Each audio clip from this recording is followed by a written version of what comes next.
There's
some kind of expectation the press conference is in this room all the time.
What happened to the screen just got through?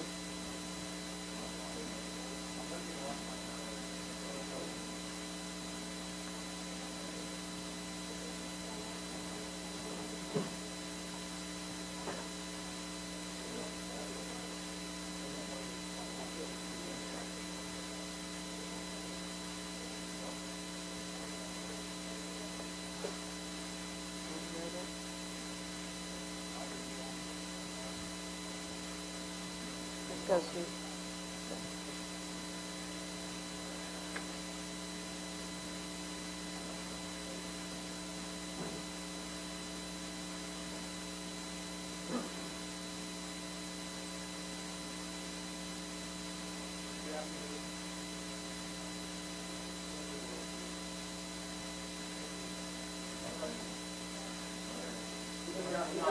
Yeah.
Good afternoon. I want to start by saying a few things, the most important of which is an apology to the Clarke family. There is no question that the loss of life, no matter what the circumstances are, is always somber and very serious. There is no question that the death of Stephon Clark was a tragedy, not just for his family, but for this community. I can certainly understand that there is tremendous grief, anger, and anxiety by the Clarke family and by this community. I did have an opportunity this morning to meet with Mr. Clarke's mother. That grief was very apparent.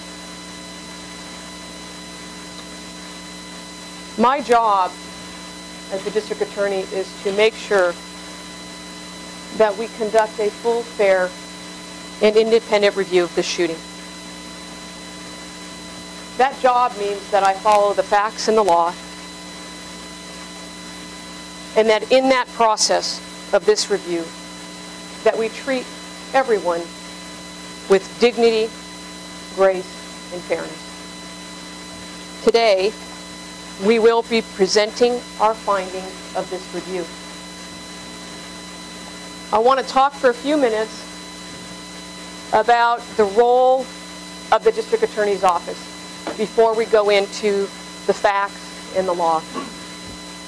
And before I start the role in this particular slide, I want everyone to be reminded that this is a death investigation.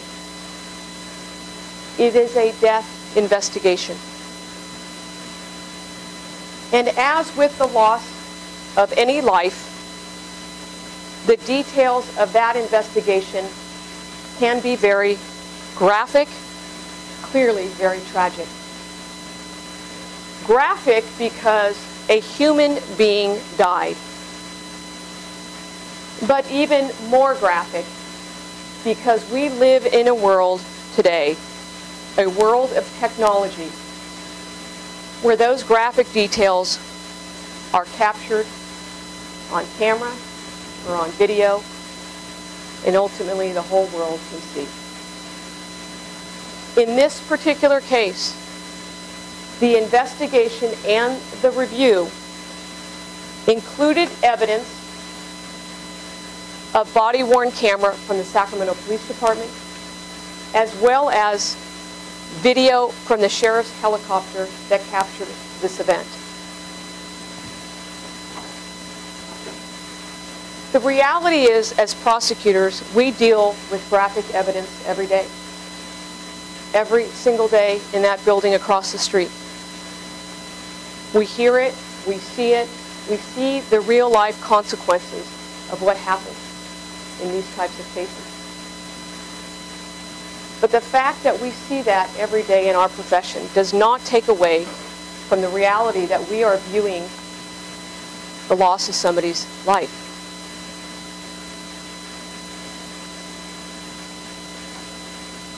I want to warn everybody that what we're going to hear and see is in fact very graphic. The fact that we as prosecutors do this every day in our profession does not mean that we do not have compassion. Our responsibility has and always will be that we look at the facts in what we call a dispassionate manner, meaning that our responsibility is to look at those facts objectively. But the fact that we look at something in a dispassionate manner does not mean that we lack compassion. And so when I talk about today, I want everybody to understand very clearly, because of this evidence, that we have done our very best to balance transparency with sensitivity to the Clarke family, sensitivity to this community. We have done our very best to balance accuracy with compassion. When we talk about the role of the District Attorney's Office, our question in this review is limited to one question. Was a crime committed?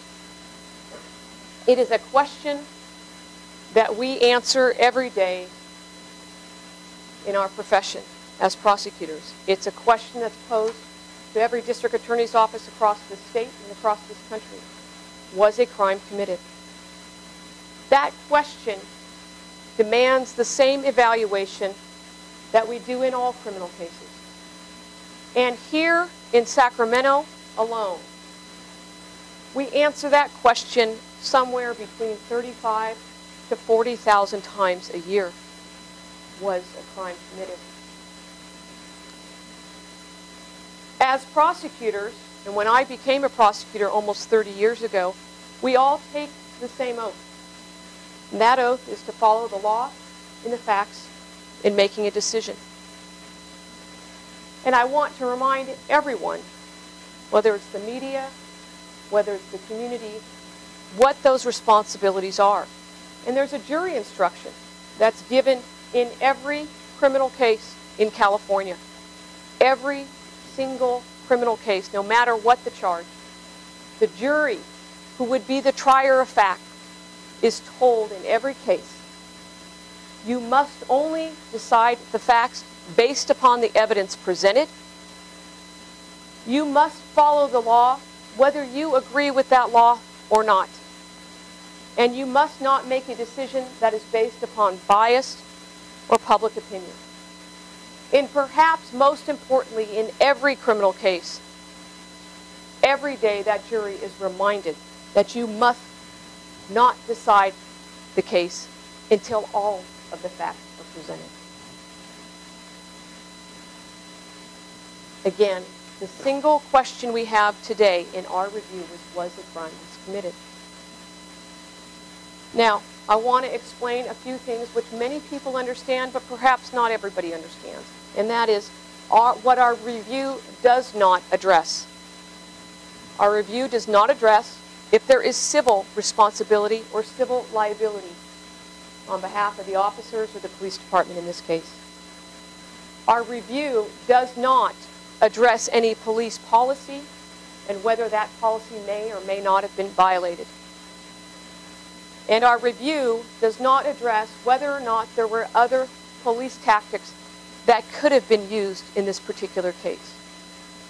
It is important that everybody understand that I acknowledge that these are very valid conversations to be had. They are valid questions for people to have. And they are conversations that I look forward to being part of. But that is not the question of today. These are not the topic of today. The topic of today is that one question. I want to go over what materials were received for our review.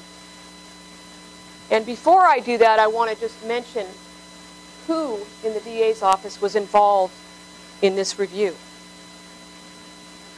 Myself, our chief deputy, our assistant district attorney, our head of homicide, and our head of special investigations.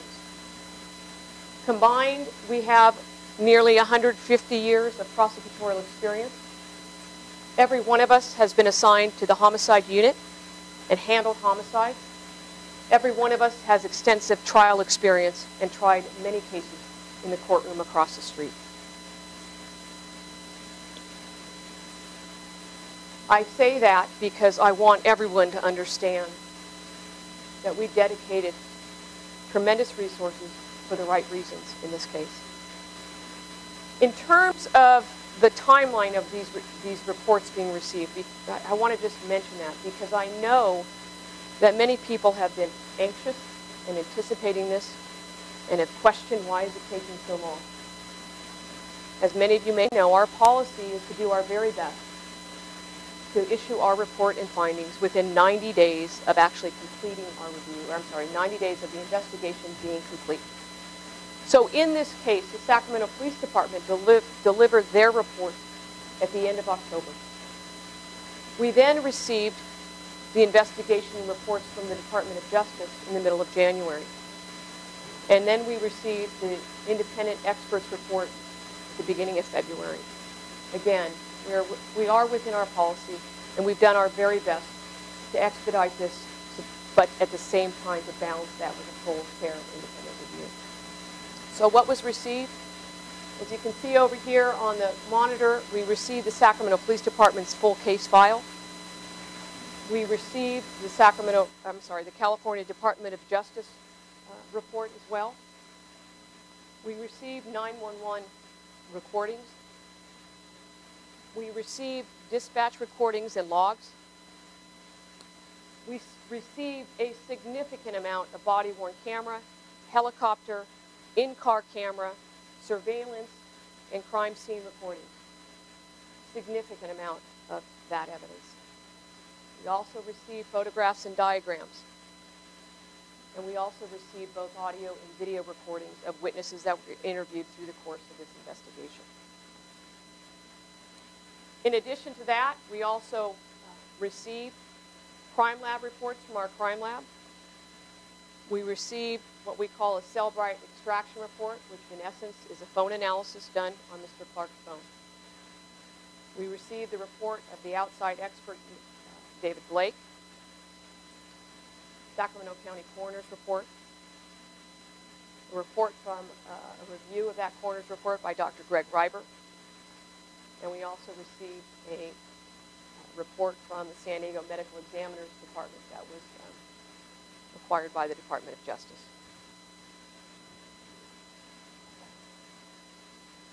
Now I want to go into what I would call the initial response, the initial police response. And to understand why am I starting here, in every case that we look at, our review, we want to know how did this all start. And so I'm going to walk everybody through this. We're going to talk about what happened and what the facts are in this case. At a little after 9 on Sunday, March 18th, a citizen called 911 to report that a person was walking down 29th Street breaking car windows. What we now know from the investigation and through that initial contact with police is that the clothing description of that person was consistent with Stephon Clark, what he was wearing. We also know through this investigation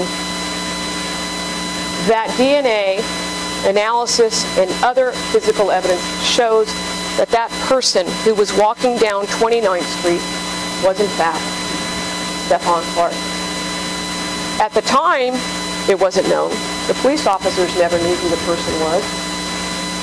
But I am going to refer to that person as Mr. Clark because we now know that that was him. When the police arrived, what the law enforcement discovered was that that citizen who had called 911 had confronted Mr. Clark with a baseball bat because he was breaking into car windows. That witness described that the suspect, Mr. Clark, was last seen jumping a fence into a backyard. Sacramento police officers Mercadal and Robinette were the officers that were dispatched to this call. We also know that at the time of this incident, that Sacramento Sheriff's Department helicopter was in the area and they offered to assist. I want to emphasize this again, and I'm sure I will say it again, is that none of the officers knew Mr. Clarke was a suspect, nor did they know that his grandparents lived on 29th Street.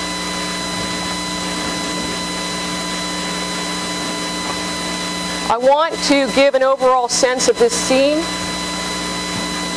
Oh, I'm sorry, let me back up a little bit. When the officers arrived there, spoke to that 911 caller, they then saw those broken car windows, and then they began doing what we would call a neighborhood search and searching that nearby yard. I want to give a sense of the overall scene. I'm going to try to do this the best I can. Some of this will come up later through some of the helicopter videos and photographs, but this is on the right here is a photograph capture from the helicopter.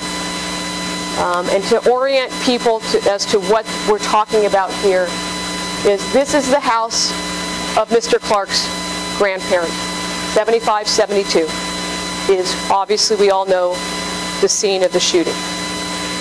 In front of the house is a Camry, and over here to the right side are two Ford Explorers. The 911 caller was the owner of these two Ford Explorers. You're going to hear evidence later about a rear sliding glass door that was broken. That is the house next door, which is 7570. You're going to hear about a house that the officers went to initially to check and see if they could find the suspect. That's up here at 7566. So that's simply to orient everybody to what we're talking about.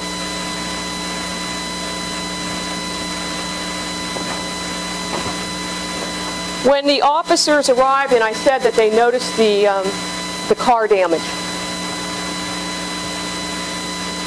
Down here on the bottom is that Toyota Camry that sat almost outside the front area of the grandparents' house. You will notice here on the bottom of this photograph that there is a grate, a security grate. That becomes important for later because the evidence of this investigation shows that that security grate came from the home of the grandparents outside their home. Up here, you can see the two Ford Explorers. These belong, as I said, to the 911 caller, and that was photographs taken obviously after this. It is important to mention that after the investigation, it was discovered that there was no evidence that anything was stolen or taken from any of these cars. I'm going to next show you some of the body-worn camera footage and the neighborhood search. And before I show that to you, it's important that people understand why are we showing this to you? Why does this matter? I would remind you that that 911 caller told those officers that the person that broke the windows was last seen jumping a fence into a nearby yard. This is the home of that yard, as I mentioned, 7566. This video will show the interaction of the officers with the homeowner of that house. It'll also then, the next video will show their searching of that backyard. And the reason for this video is to give people an opportunity to see the dynamics of the officers at that point. Because shortly, in a few minutes, we're going to show you the body-worn camera of the actual interaction with Mr. Clarke. And it's important that people understand that the dynamics change. The dynamics change. It's going to take a couple seconds, but bear with us.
Okay, so the next one is the same body-worn camera footage. It just is that when they get to the backyard to search her backyard.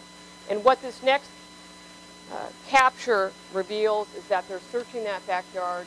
They're looking for a suspect. They're trying to make sure that that yard is secure.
So as that video, that piece finishes, at that moment when they finished up the search of that backyard, the officers were then receiving additional information that the sheriff's helicopter had observed somebody in yet another backyard.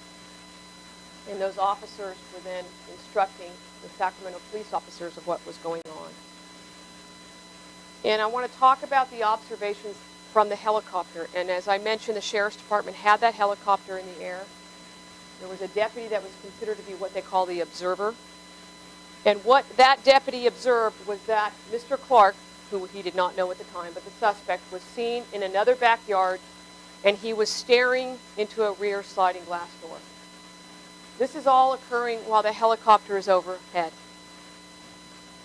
Later, through the investigation, it was discovered that in that home lived an 89-year-old man who was watching television when that rear slider was smashed. Mr. Clarke was seen smashing the rear sliding glass, and the Sacramento police officers were advised by this deputy of what he saw. At that moment, the helicopter video was activated. I want to show you now a photograph that was taken after this incident of the damage to that backyard. And it may be a little difficult to tell, but what this shows is that the entirety of that back door was smashed. It's a little bit difficult to tell, but there is cardboard and some wood that was put there after this incident to kind of protect the glass, but the entirety of that back door was shattered. Now, I'm going to go into the helicopter video in a couple seconds here, but before I start that, I want to, the reality is that many of us have watched this many, many times, so we know what we're seeing, but I want to orient people as to what you're going to see. The video starts with Mr. Clarke running from that sliding glass door. He then runs and he jumps on, I think it's a trailer, jumps up and jumps over a fence. When he jumps over that fence, you cannot see, there's no indication that he's holding anything in his hand. He jumps over that fence, he goes through a side gate, and he starts to walk up along the side of the house, which we now know was his grandparents' house. When you watch that video, you will notice that as he walks alongside that house, there's a similar, identical security grate as the one that was found by the Toyota Camry. As he goes up alongside that house, he stops by a car. He's standing there. There's no indication that he has anything in his hands at that time. And he's staring into the side of the car.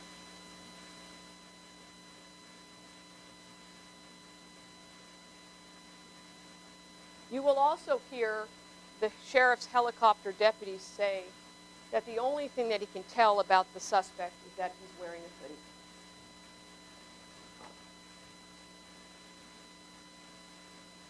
Now, before I show the video, I want to orient everybody. This is obviously daylight photos of the back of that yard.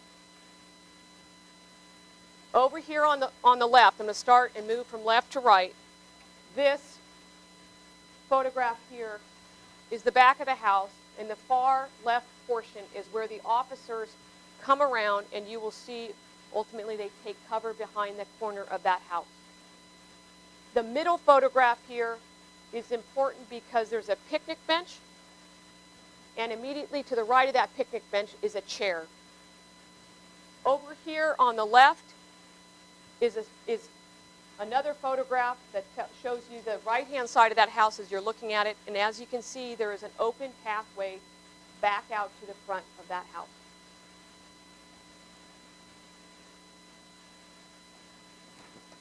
I would remind everybody that this video footage can be graphic.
I want to go back now to an overall view of the scene so people can again understand what we're talking about. We know that the shooting happened here at 7572. This is where the Camry was located, with the grate sitting outside that Camry. What we know from witness statements is that the Camry was the first car window that was smashed. He then went over and smashed the two Ford Explorers. He then was seen by this 911 caller jumping a fence up to 7562. And then when the helicopter observed him, he was in the backyard over here at 7570, the next door house of where the shooting occurred. And from there, you can see he comes and jumps over that fence as shown in the video.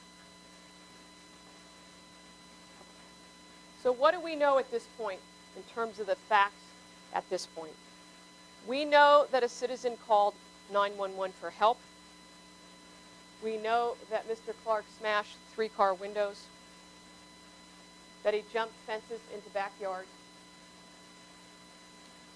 that he smashed the rear slider of that home while the helicopter was overhead. We know also that after doing that, he jumped another fence and continued to flee into another yard. That yard, we obviously now know, was his grandparents'. That was not known at the time. We also know that when he jumped that fence and he went through that side gate, he then went up to that car and was looking into the car. The officers were directed to the side of that house by the helicopter where Mr. Clarke was seen. We know that the officers approached Mr. Clarke and that lead officer had his gun drawn. And we know at that point that Mr. Clarke fled into the backyard and the officers pursued him. And we know from that video that that's when the shooting occurred. I'm going to play the body-worn camera now of Officer Mercadal. And before I do that, I want to make a few comments. First of all, I am not an expert on body-worn camera, but there are some things I do understand. It is just that. It is a camera. It is restricted by the lens.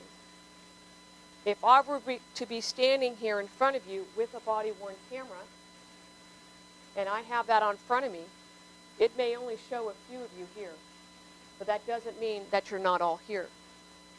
You are restricted by that lens. If we were standing here in the dark and I had that camera on, it may not capture everything. My eyes may see something that it does not capture. It may capture things that the officers did not see. But those are all things that are considered in the evaluation of this evidence. Again, I want to remind everybody that this is graphic, and this is troubling to watch.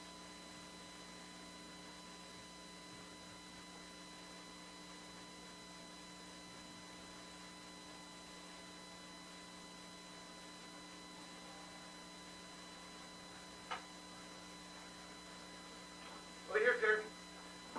Jerry.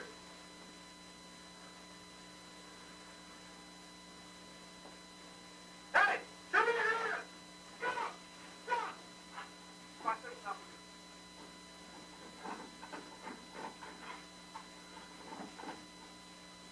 Show me your hands, guys!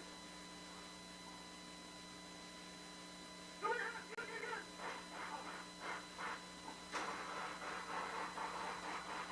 Watch that, stop fire, stop right now. Show me your hands! See your hands!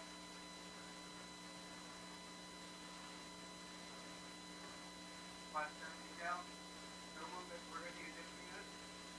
Come in from the left start. Let's see your hands! You all right?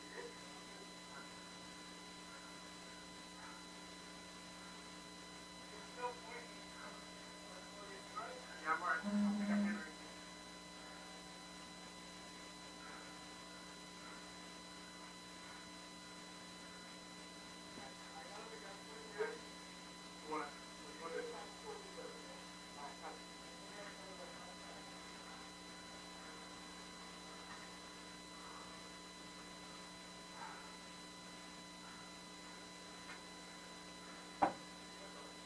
Stand by on that.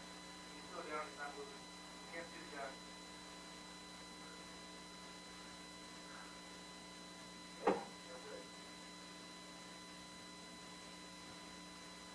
So what do we see from that body-worn camera?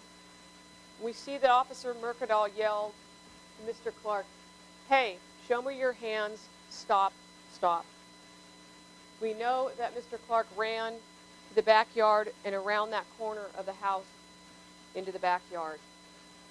We know that it was dark out, and we know the officers pursued him into that backyard. We know that as they rounded the corner, to that corner of the house, that at that moment, Mr. Clarke was approximately 30 feet away from them, standing behind a picnic table and really even standing farther behind that chair. In separate interviews after the shooting, both officers were interviewed and they described what they saw. Both described that Mr. Clarke was facing them with his arms extended in a shooting stance. Both officers described that. Both officers believed that he was pointing a gun at them. Officer Mercadal, in his statement, said that he saw a flash of light that he believed was a muzzle flash from a gun. Officer Robinette, in his statement, believed that the flash of light was reflecting off of a metallic object, a gun. That body-worn camera video that I showed captures 30 frames per second. 30 frames. I'm going to show you some of the frames, 2 of which that occurred within a 1-second period of time.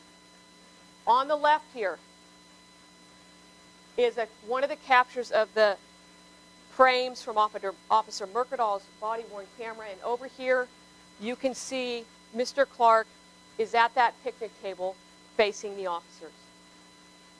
He's behind the picnic table, he's behind that chair, and he's facing the officers. In that same second, the body-worn capture frame captured this flash of light at the same time that he was facing the officers.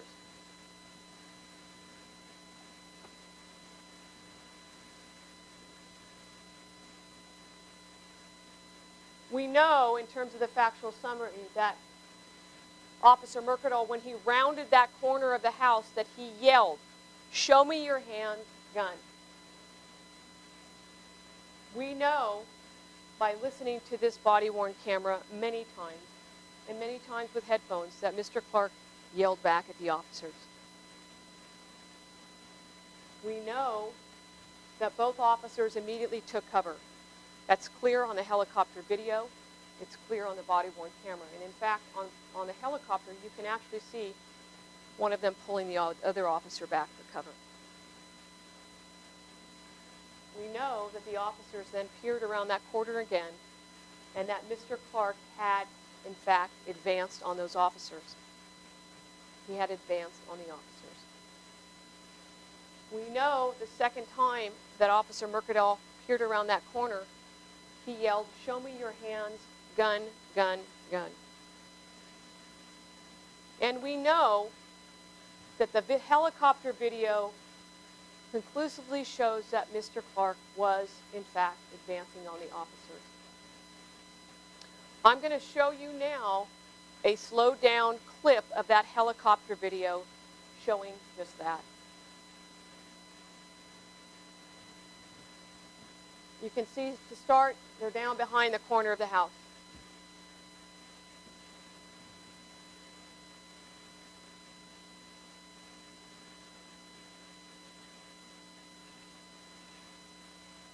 I'm going to play that one more time.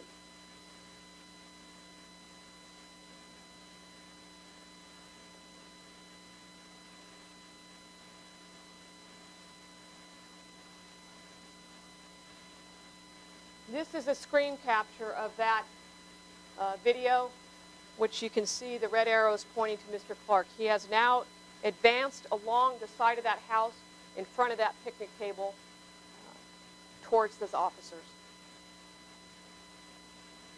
After this shooting, obviously there was crime scene examination done.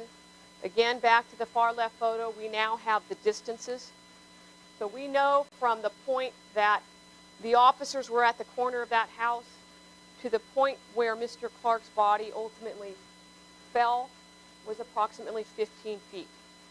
the distance from that location, I'm sorry, it was 16 feet, but the distance from the location from where he fell to behind that couch or chair was 15 feet. The total amount was approximately 30 feet distance initially, and he advanced 15 feet.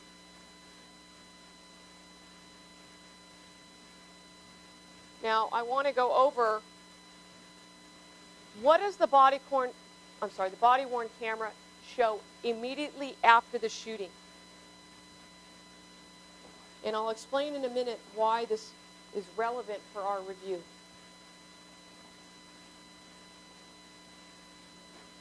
The first thing that I want to talk about is the demeanor of the officers immediately after that shooting.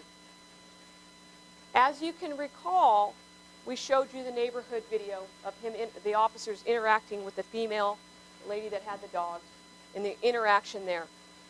And as I mentioned, you would be able to tell from this body-worn camera that the dynamics changed. Some may ask, why does it matter? Why do we consider the demeanor of the officer? Because what you can hear on that body-worn camera, they're breathing heavy.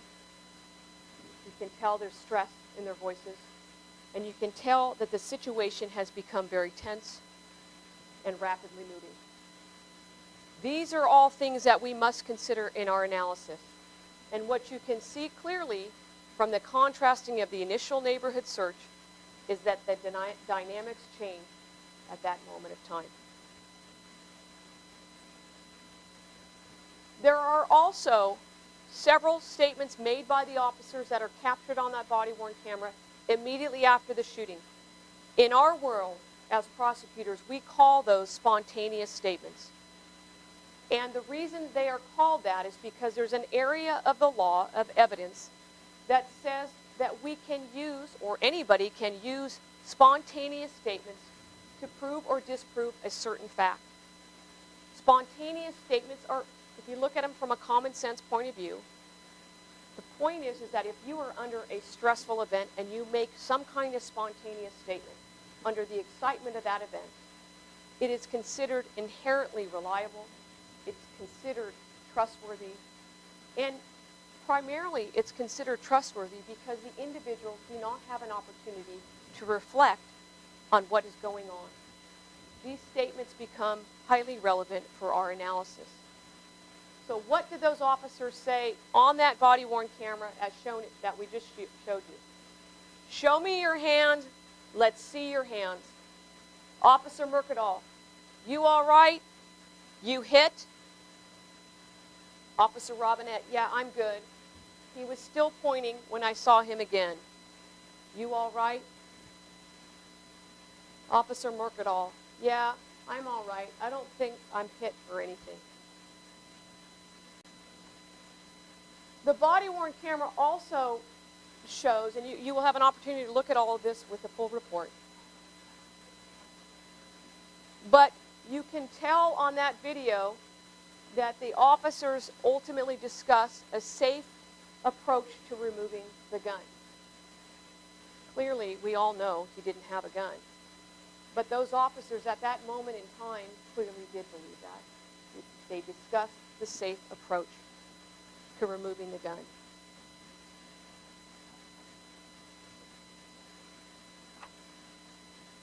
I want to talk about the autopsy and toxicology in this case. It's important for people to understand that in every autopsy, there's essentially three components. There's what we call an external examination of the person, an internal examination, and a toxicology screening. The cause of death in this case was multiple gunshot wounds. We know from the coroner's report he was shot 7 times. There was also toxicology done in this case. And some people may wonder, why are we talking about the toxicology of the man that was shot? Well, for our review and for our analysis, we must consider this evidence for a couple reasons.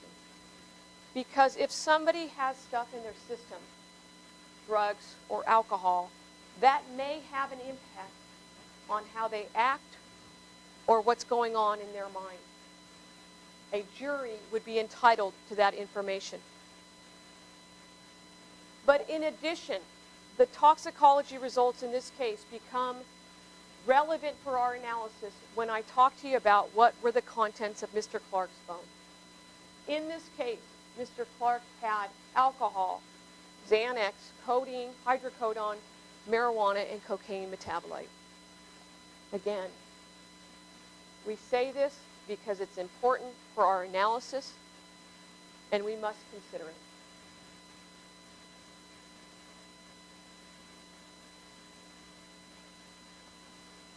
In addition, on this toxicology, the autopsy results, the findings of the coroner's office were reviewed by 4 pathologists, including the chief forensic pathologist from the coroner's office here in Sacramento. And those findings were supported by 2 independent pathologists, Dr. Greg Reiber and the San Diego chief medical examiner, who was hired by the Department of Justice. In addition, our crime lab performed a significant amount of forensic evidence in this case, analysis. I'm going to summarize it, but the full report that you'll have available today will have all of the crime scene evidence as well as crime lab evidence, as well as many other things in that report. But in summary, DNA and glass analysis conducted by the crime lab links Mr. Clarke to all 3 of the car break-ins. Glass analysis shows that Mr. Clarke used a cinder block to break the rear sliding glass door. You can recall back to that photograph of that shattered glass door. There was a cinder block located next to it. Paint analysis was done on the security grate by the Camry and the security grate by the grandparents' home. And that paint analysis links those security grates to the grandparents' grate near their home.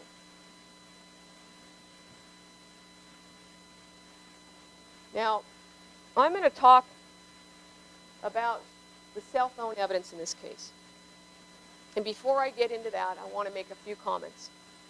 First of all, this evidence, the cell phone evidence, was conducted by both the Department of Justice as well as the Sacramento Police Department. They did what they called phone downloads, and they provided that information to us to consider in our review. Some may wonder, what is the importance of the cell phone evidence? There's probably 2 things that would be the most significant for us to consider is, was Mr. Clarke filming the officers when he was in the backyard and he confronted them? And then secondly, what was going on in Mr. Clarke's life? Is there anything in the cell phone that would show us that may have an impact on this case that we would have to consider? And before I go into the actual cell phone evidence, I want everybody to be reminded, because I'm sure everybody in this room has a cell phone. Cell phones are deeply personal. They are, and they have become, windows to our minds.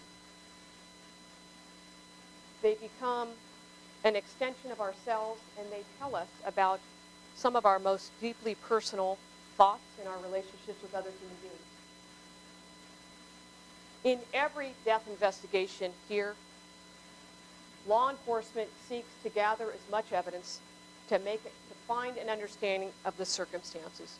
And in every death investigation, those investigators will seek out social media and cell phone evidence, because oftentimes that evidence plays a critical role in the circumstances of what happened. Some may wonder, especially today, why are we talking about this? Isn't this invasive? Isn't it disrespectful? But I will say this again.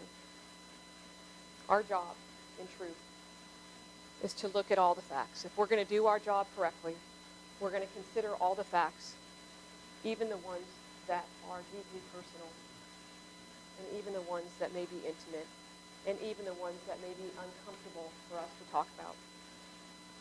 Cell phone evidence is like spontaneous statements. It can and is considered inherently reliable. So, to answer the first question, was Mr. Clarke filming the officers during that encounter? The answer to that question is no, he was not. In the cell phone evidence, that examination of his phone included phone calls, text messages, an email draft that was in a note form in his cell phone, internet searches. The cell phone examination revealed that there was an incident that happened on March 16th, 2 days before this, a domestic violence incident that happened with the mother of his children. Her name is Selena. That weighed very heavily on his mind. Very heavily. So, I'm going to say this again, because this is very sensitive information. We have done our very best to strike the right balance between transparency and sensitivity, between transparency and accuracy, and to use our discretion to the best of our ability, but also understanding our responsibility to follow the facts. So what do we know about this March 16th incident? On Friday, March 16th, 2 days before this, Sacramento police officers responded to a 911 call a little bit before midnight regarding a possible domestic violence incident between Mr. Clarke and Selena. Selena, the mother of his children, reported to police that Mr. Clarke had assaulted her. The police took a report, they documented her injuries, and they took photographs of the scene. When the police arrived that night, Mr. Clarke was not there. But after taking that report, the police noted that Mr. Clarke was arrestable for this incident of domestic violence, as well as probation violations. At the time of this incident, Mr. Clarke was on 3 grants of misdemeanor probation, 2 of which involved domestic violence involving Selena, and 1 of which was a felony probation case for robbery.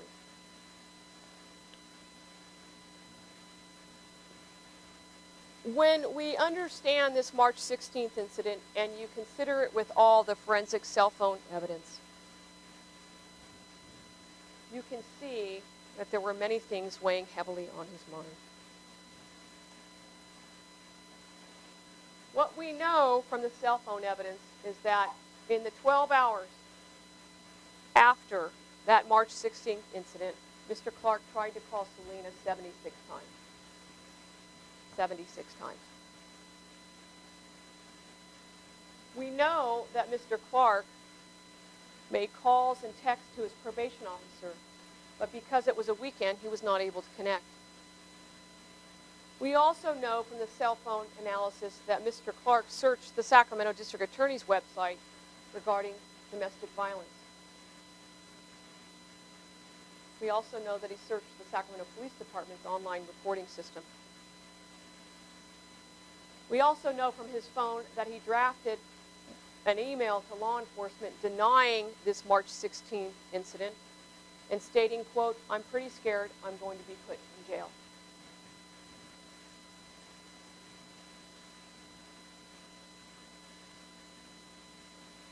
There was also many, many text messages that went back and forth between him and Selena. It is clear that they had a very tumultuous relationship. We have done our best, again, to exercise discretion on these text messages because, quite frankly, they are deeply personal, they are graphic, and they're not appropriate for this forum.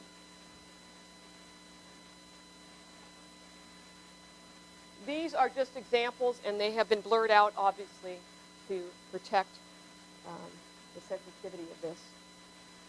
You can look at the full report and you can see them. There are many. But in a reading of all of those text messages back and forth, there is clearly a central theme to what is happening between the two of them. In those text messages, Selena says to him that he's going to be locked up for the rest of his life, that he will never be able to see his children again, that she has reported this domestic violence incident to the police, and that there is a warrant out for his arrest. And she's very clear in those text messages that she's going to testify against him. In those responses, Mr. Clarke oftentimes denies that March 16 incident, and at other times, he's trying to salvage their relationship and his family, quite frankly. In between these text messages, this is all occurring on Saturday the 17th.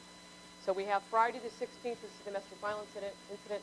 Saturday, March 17th is when these text messages are going on between the two of them.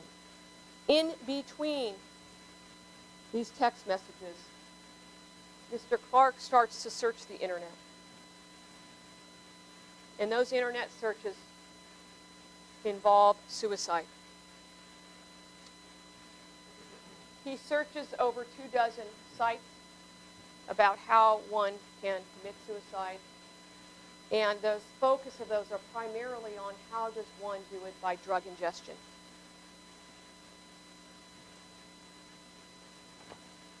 To give you two examples, just briefly, of sites that he searched specifically. One was, what is the quickest and easiest way to kill yourself? And Xanax and alcohol, a combination that can kill, or could kill. Clearly, all of this shows us that many things were weighing heavily on his mind.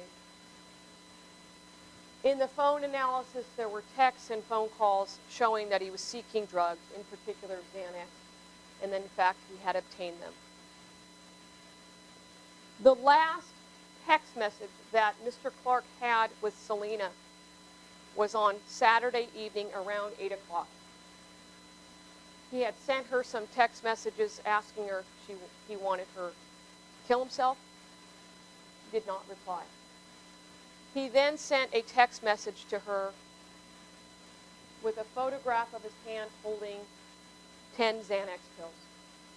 And in that text message, he said, "Let's fix our family or I'm going to take all of these." The response from Selena was very negative, and that was the last conversation, text message that they had between the two of them.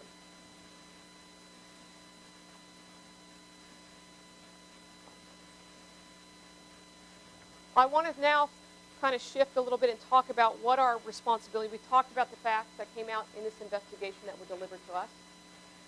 We want to talk about the legal analysis. The first question that we have in this analysis, was there probable cause for the officers to stop and detain Mr. Clarke? The answer to that question is yes. They had the authority, the lawful authority, to stop and detain him. That was based upon the information provided by the citizen. It was based upon the fact that there were multiple car windows broken, based upon the information from the helicopter that he had just smashed a residential home window and was now seen fleeing into a backyard of somebody else. Again, they had no idea whose yard he was jumping into. The fact that Mr. Clarke fled does not change our legal analysis. It does not diminish their lawful authority to stop him.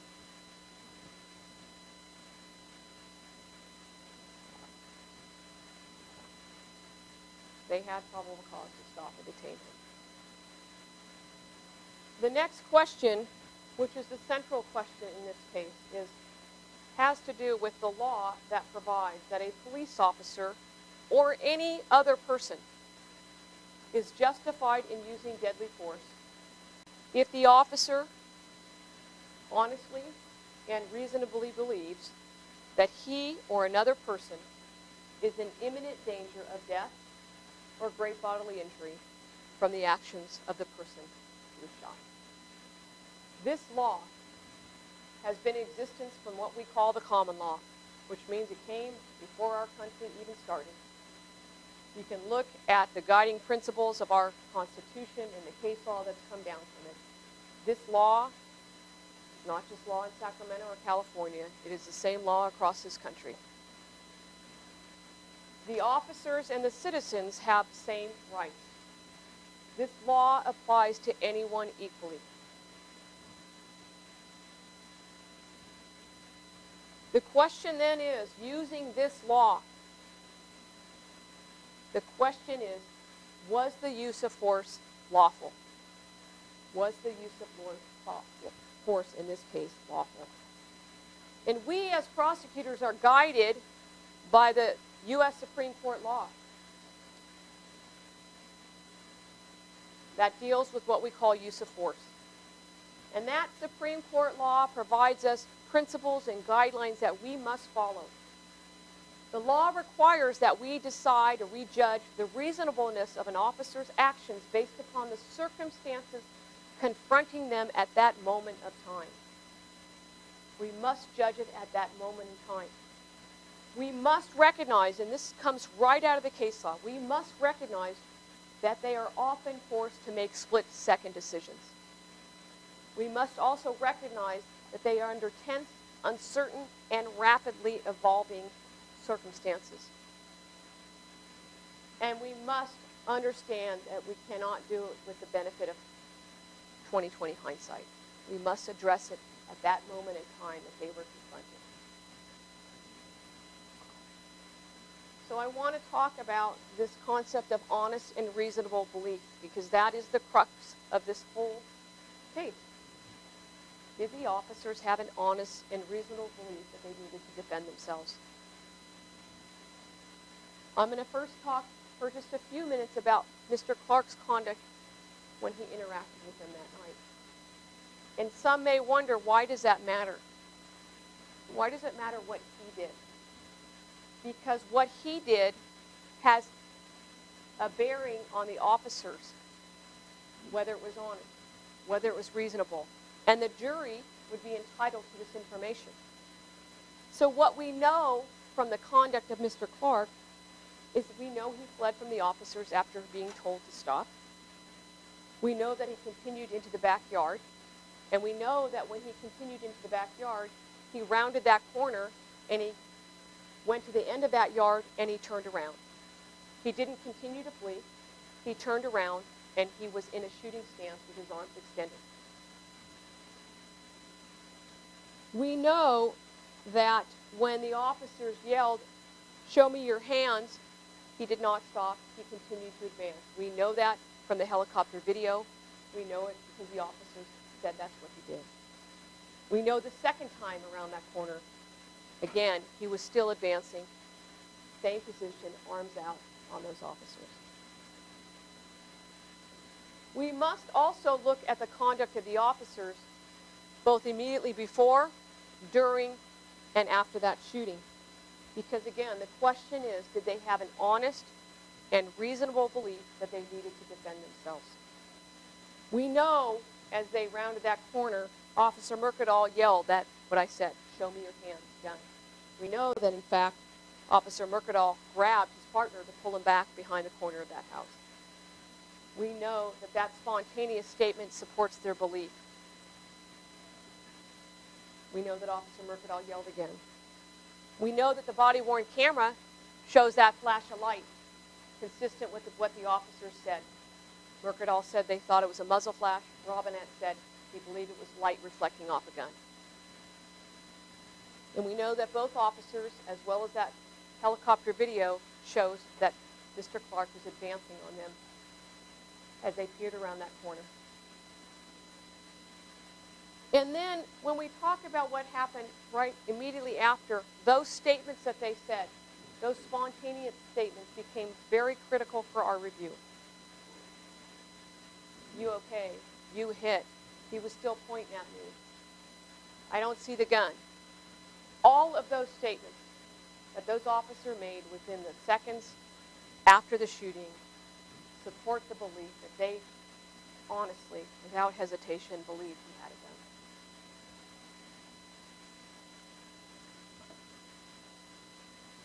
So when we look at all of these facts and circumstances, we look at all of it, everything. We ask our question that we started out with again. And that question is, was a crime committed? There's no question that a human being died. But when we look at the facts and the law, and we follow our ethical responsibilities, the answer to that question is no. And as a result, we will not charge these officers with any criminal liability related to the shooting death and the use of force on Stephon Clark. Now, I think it's important for me to then beg the next question is what happens tomorrow? What about now? What happens tomorrow? I don't think there's any question that people will be very upset and very angry.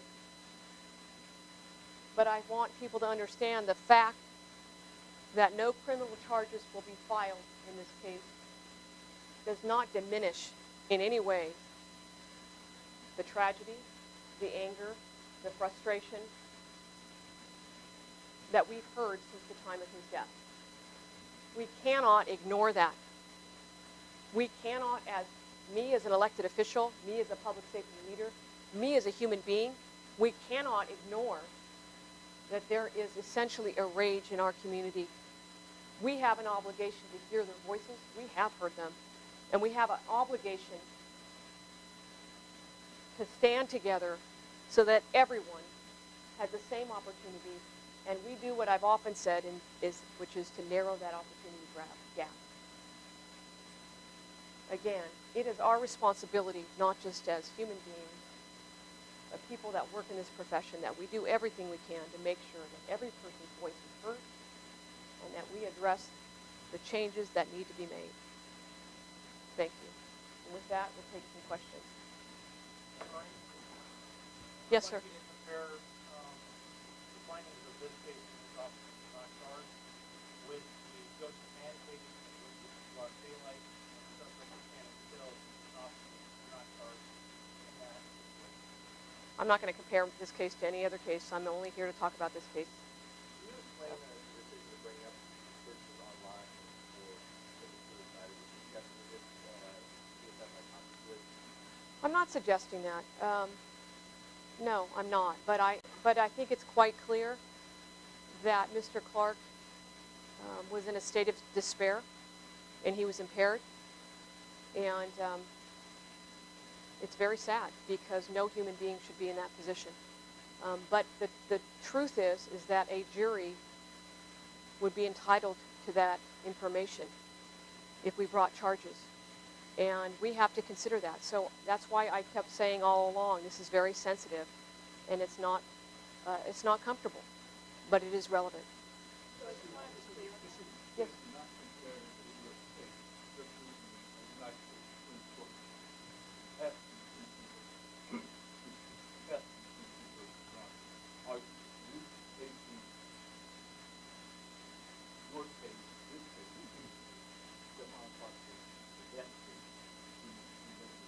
There's a lot of Supreme Court law in this area. You can look at the whole report, one of which is the Graham versus Connor decision. So we are using the guiding principles of long-held U.S. Supreme Court, which is all going to be in the full report that you can review. Tennessee versus Garmer is one of the main cases that we look at. Graham is another one.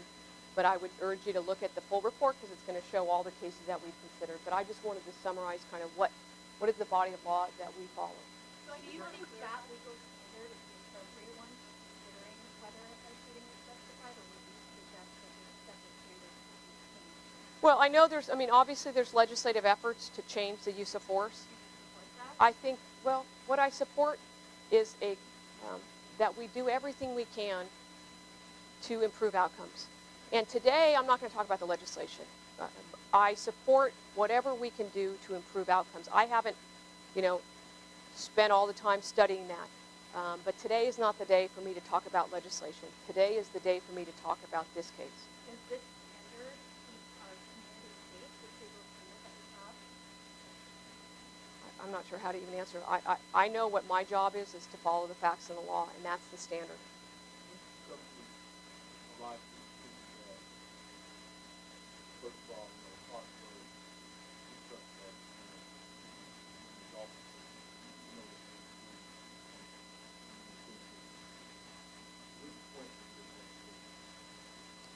It's been a long process, sir, and we just literally have concluded our review within the last week. It's been a lot. I mean, all of this stuff took a long time. The crime lab, the autopsy, the toxicology, the independent experts report. So it's been a process that's taken a long period of time. Yes.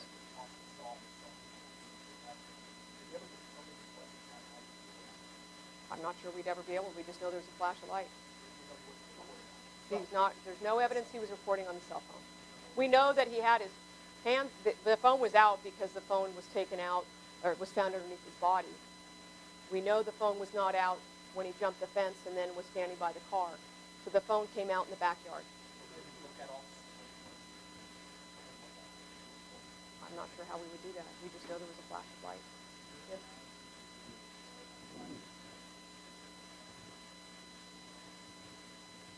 That's the picture, Sam. It's a flash of light. Sorry, you asked. I'm not here to say that. I don't think it's not my role. Okay. I didn't say that. I said it's not my job to say that. I'm not here to say that, right?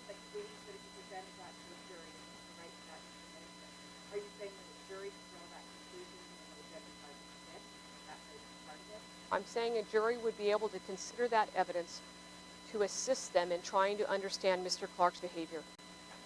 And so they would be entitled to that evidence, yes.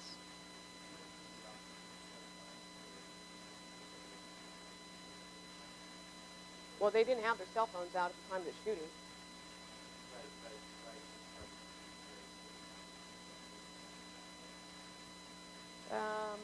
Mr. Blazina, I don't know if we received that, but we know what we know is from the body-worn camera. That captures everything from the moment they got there to that scene to the ending of that incident. So like you were looking at text messages from their cell phone, Stephon Clark shooting. Well, we judge the state of mind at the moment of that incident that happened. That's what we're looking at. That was what was captured on the body-worn camera.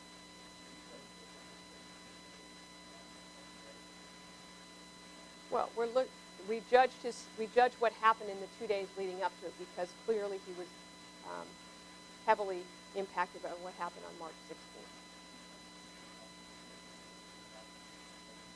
Mr. Blazina? No. What about their toxicology and alcohol? I don't believe we were provided any information that they had any toxicology. No protocol, no for It may be a protocol. We have no indication that there was anything that impaired these officers. We didn't receive anything on that. Pardon me? That's not my question to answer. I can't answer that. Yes. Oh, the muting? No, because that wasn't done. That was done after the incident was over. Now that may be a policy question, obviously, that they've addressed, but it didn't impact our review because we're looking at that moment in time. The muting did not occur until later. No. I didn't interview them. We were provided the interviews from the police department and then the Department of Justice as well.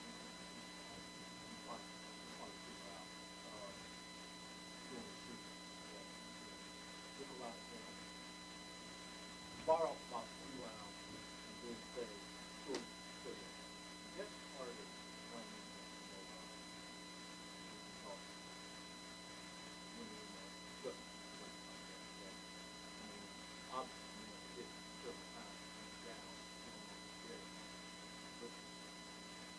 That's the person that shot him about 3 times. Showed him. What does that sound like?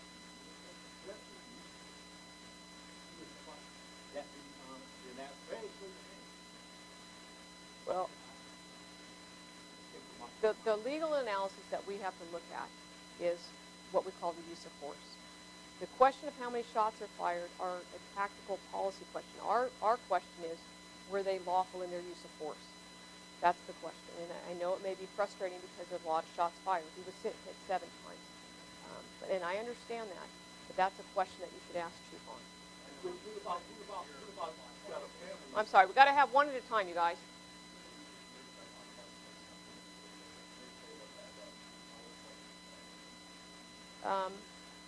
He cussed back at the officer.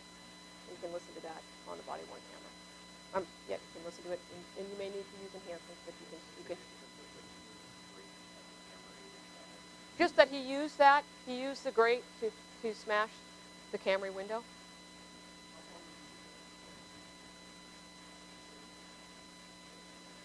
About 15 feet. So half the distance between him and the officers at the outset.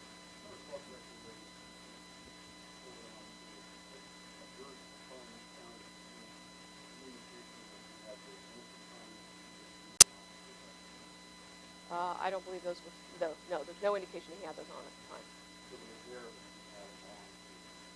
As far as I can tell. The video indicated that he was advancing on the officers. Both officers stated that he was in a shooting position. Right. You can look at the expert's report, you can look at the full report, you can look at all the body-worn camera captures. It's dark. That's all I can. Well, the body-worn camera and what they said at the time and immediately after. When did they exactly start firing the first shot? Was it when they saw the light and the stance, or was it when they started walking? So when they rounded that corner, he was in a shooting stance, holding his arms out. You heard the officers then say, "Stop! Show me your hand, gun." You can watch. It's all on the video. The officer said that he saw a light and a gun. Muzzle flash, yes. That's when they shot. Yes. And you can see it. Because I'm wondering if he sees a light and a stance, then he fires, or does the light flash stance, then he fires? I'm trying to figure Well, out. what the officer said was that he believed it was a muzzle flash, and that he was either being fired upon or about to be fired upon. They don't have to wait to get shot to use deadly force. From a legal perspective, what does it mean? It means that that officer can use whatever force is necessary to prevent the threat. If they believe that they are under the honest and reasonable belief that they are in imminent danger of death or great bodily injury, they can use deadly force, just like any other citizen can.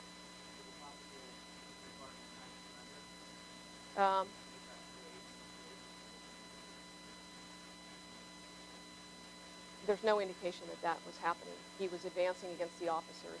If he wanted to keep running, he could have kept going around that corner of the house. There's many questions that a jury might have. Why does he smash windows and not steal anything? Why does he jump fences in his own neighborhood? Why does he smash the rear sliding door of a neighbor while the helicopter's above? Why does he not go into his house? Instead, go along the side of the house and stare into a car? There's a lot of questions that could be answered. And my ultimate point is that all of that cell phone evidence would be relevant and admissible in court. I can't tell ultimately what was going on in his mind. What I know is from that cell phone evidence is he was in a state of despair. He was impaired, and that may affect his judgment. You said yesterday you talked to his mother, told her he was the investigation. I talked to her this morning. She's very upset. That's what I would say. I don't want to go into the details of it, but she's very upset, obviously. I mean, this is her child. This is her child, and nobody can take away from that. No one finds glory in today at all. It's sad. No human being should be in this position. What is your fear in the community now that you make this decision to publicize or on all of that? I'm just like everybody else. I want a healthy, happy community. And I want people, understandably, I understand if they're upset, but I'm hopeful that people can unite together rather than divide. you ever consider if this had happened in another neighborhood and white people set up somebody who happened in America, the same something like that happened? I don't consider somebody's race when we make decisions. We look at the facts and circumstances. As you see from that helicopter, the sheriff's deputy says, the only thing I can see, he's got a hoodie on. That's about all they knew. Now, I'm not going to make any assumptions just because of a neighborhood. We look at the facts that are presented to us. Nothing changes because of a zip code. On, like, policy stuff? No, I mean, that's not our traditional role. It doesn't mean, though, as the DA, that I don't maybe have an opinion on things. I'm not an expert on use of force. So in your opinion, should the officer still have to? I'm not in that position. It's not my responsibility. I don't get into the IA personnel stuff. Oh, I'm not saying on this particular case. I'm just saying I would like to have policy discussions about how we improve outcomes. But I am in no way in a position to say whether these officers 2 minutes. Yep. Guys, I think we'll do one more question, then we're going to go. You mentioned that you have opinions about improving outcomes, and you mentioned at the beginning of the meeting that people would be reasonable to ask if other tactics could have been used. So what are your opinions about improving outcomes and the possibility of using non-lethal tactics? Well, that's always a possibility. I know the police department has made a number of changes. I have tremendous respect for Chief Hahn. I can't answer that question in this particular case. What I can say is, in this case, the officers believed that they needed to use deadly force. So, with that, we're done. Thank you very much. Will you do this type of thing again? Bob, what happened? What did he say? It depends on the case. It depends on the case. So, thank you very much. I'll just walk out and I'll get it out there.